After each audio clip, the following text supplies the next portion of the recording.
And the government is said to have placed rebuilding South Africa's rail network at the top of its agenda. But just how sustainable is it? To discuss that, we're joined now by Steve Harris. He's the General Secretary of the United National Transport Union.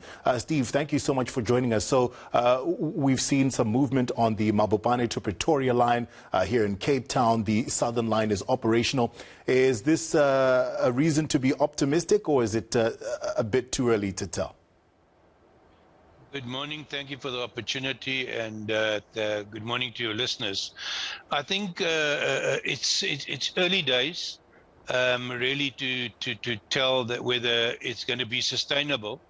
I'm sure that what they've done is concentrated on the central line in Cape Town, because that is one of the major carrying passenger lines, and also your Mabopane line.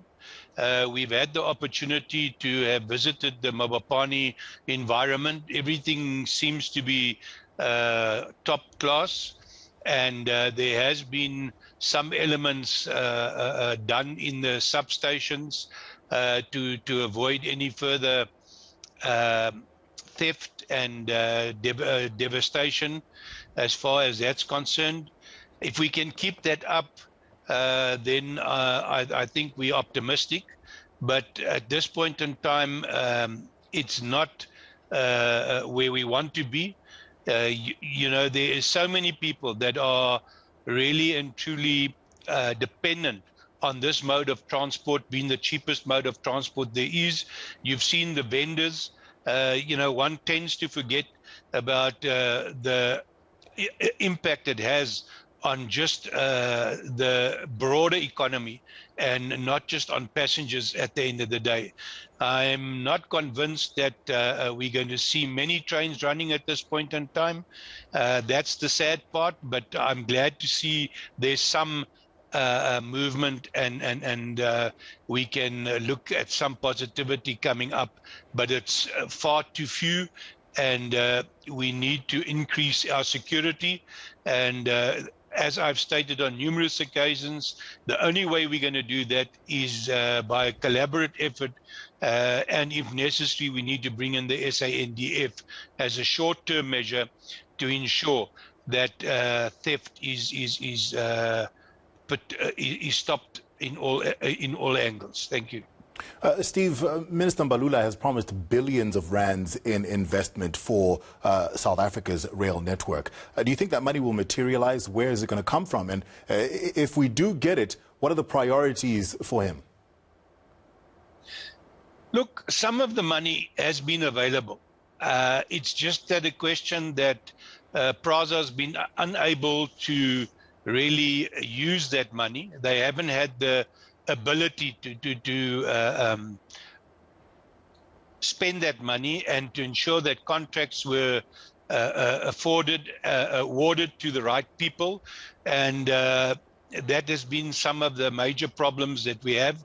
I don't think we have all the money that is required. I think at the end of the day, we require in excess of about 40 to 50 billion rand. I don't know where government's going to get that, but short term, there is some money that's in the coffers that is available for the upgrading of the current blue trains. And if we can manage to be able to do what we've done on the Mabopane line and on the central line, well, that gives us some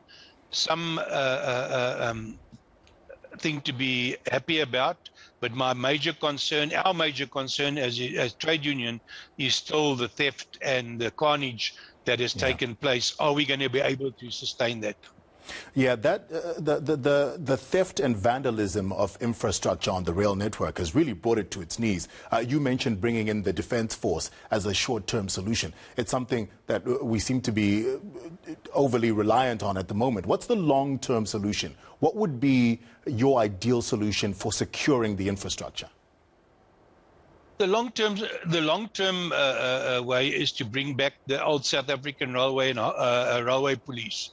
You cannot continue to be reliant on the security companies that we have. You need expertise to understand what is happening in the environment, and to curb that.